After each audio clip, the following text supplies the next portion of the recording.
Hello, my name is Natalie Cook, and I'll be presenting to you the topic I chose for this PowerPoint, which is cerebral palsy. But first, what is cerebral palsy? What does this term even mean? Cerebral palsy is defined as a permanent disabling symptoms such as abnormal body postures and movements due to damage from the motor control area in the brain. The motor control area involves motor functions throughout the body. Motor functions include coordination or moving a body part, and as you can see on the slideshow, the bottom left, the arrow is pointing towards the motor control in the brain, which is right behind the frontal lobe. Cerebral palsy most commonly occurs when the baby is in the fetal development stage, also known as being in the womb of the mother. It can also occur during or even after birth, and the latest a child can develop cerebral palsy is through infancy and early childhood years. An adult cannot develop cerebral palsy, only children approximately 0 to 8 years old. To break it down even more, cerebral palsy means brain, or cerebral means brain, and palsy means disordered posture or movement, which makes sense since I said earlier that cerebral palsy means abnormal body movements and functions due to the damage of the brain. There are 3 types of classifications or categories of cerebral palsy that I will be talking about today. They are topographical, neuromotor, and the last one is functional perspectives. In a topographical classification, there are 6 different types of body extremities affected. The first one is quadriplegia, which means all of the extremities of the body are affected by cerebral palsy. These include the legs, the arms, neck, head, and trunk. This is the most severe type because of the whole body being affected by it. The next one is called diplegia, which affects mostly the lower extremities and can possibly lead to the upper extremities, but most likely and most commonly it doesn't affect the upper. Hemiplegia involves completely one side of the body being affected, whether that being the left side or even the right side, just like having a stroke when you're affected by one side of the body. Monoplegia affects just one part or limb, so for an example, it could be an arm or even a leg. Triplegia means that 3 body parts are impacted, for example, the arm and 2 legs. And lastly, paraplegia impacts just the lower extremities of the body, so it'll be just your legs. The common topographical patterns are quadriplegia, diplegia, and hemiplegia. Subsequently, the neuromotor has 3 types of rigid body postures that are affected. The first one is called spasticity, which means strong, exaggerated muscle contractions and spasms from the damaged motor control area in the brain. In spasticity, there are increased muscle tones in the body called hypertonicity. This may lead to permanent contractions and bone deformities. Hyperactive stretch reflexes are related to spasticity. This stretches the muscles that begin to contract and form a rigid and jerky movement. The second body posture is athetosis, which is also called dyskinetic cerebral palsy, because of the uncoordinated and involuntary movements. Athetosis refers to the overflow of motor impulses that are in the muscles because of basal ganglia being damaged in the brain.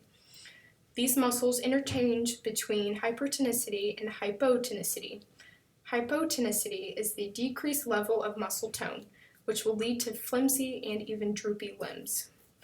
Hypertonicity and hypotonicity usually affects the neck, head, extremities, and trunk of the body. The head tends to lean back or to the side even due to not being able to control that head movement. The tongue can also hang out of the mouth. They have slow reflexes, and some don't speak at all. The third body posture is called ataxia. Ataxia makes the body become unbalanced and reduces the muscle coordination from the damaged cerebellum in the brain. This type isn't diagnosed in children until they are able to walk or at least tries to walk. This is because when the child does walk, they have an unsteady gait or they lose balance easily. They can have improper coordination and frequently falls when they do have ataxia. The most common type of body postures is spastic hemiplegia. As you can see in the picture, the girl's right side of the body is affected, which is called hemiplegia. She also has a rigid and exaggerated body posture, and as stated before, that is static posture. That right side can have trouble with voluntary movements, and approximately 40% of people with cerebral palsy have this posture called static hemiplegia. The third and last type of classifications is called the functional perspective. This type has 8 classes or categories of how severe cerebral palsy is.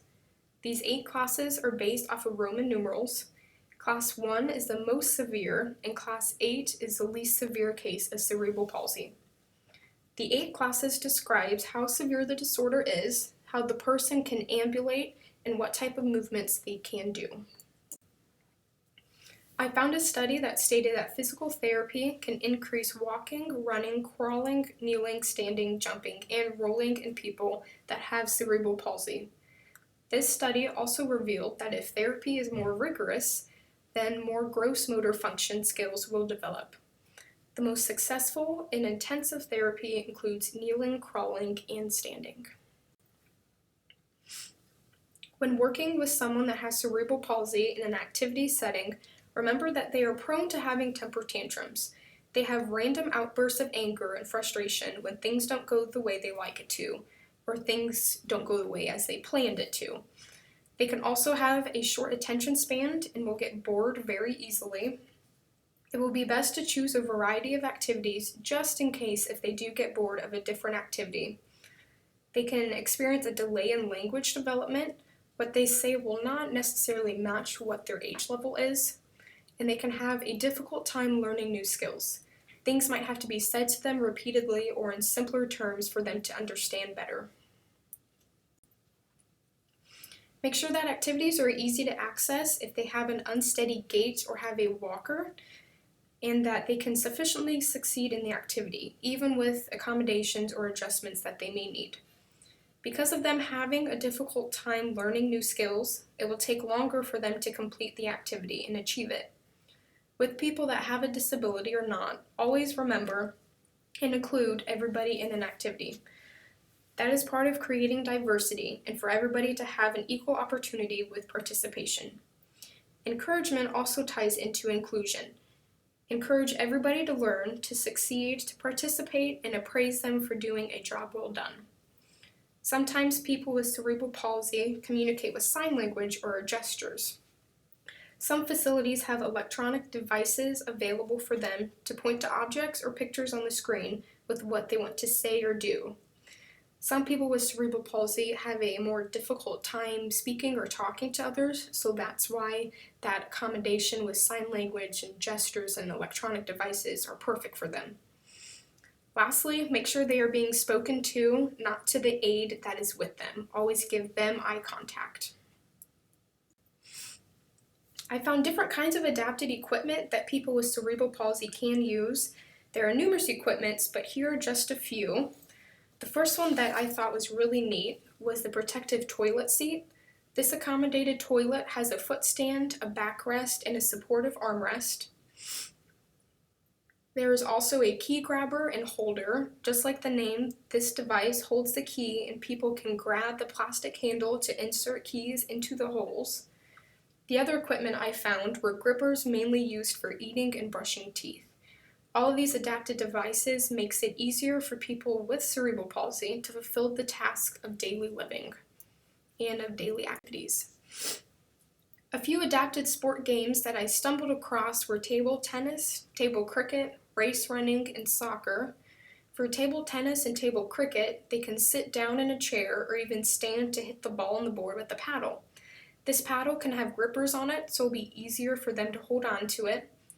I have a picture displayed in the top right corner of race running. Race running is a stabilized bike that you stand in between the wheels on the side and in the front of you to race with others while running or even walking. This bike is used as a walker, or it could be like a walker. And for soccer, people can use their walkers and assistants for walking and kicking the ball around on the court. Here are a few statistics about cerebral palsy that I found. Every year, there are about 10,000 babies that are born with cerebral palsy. On top of that, nationwide there are about 17 million people with cerebral palsy. From these numbers, it tells you that cerebral palsy is very common not only in the United States, but globally as well. The average cost to care for people with cerebral palsy every year is about $43,434 per person. And lastly, more males are likely to be diagnosed and have cerebral palsy versus females. Last and foremost, for the audience listening, I want you to find and research the average cost of walkers for people that have cerebral palsy. I also want you to find a picture of a person with hemiplegia cerebral palsy. Just as a hint, you will find more pictures if you include the words children or infants in the search bar. As a recap, hemiplegia is when the person's full left or right side is affected. Good luck and thank you for listening.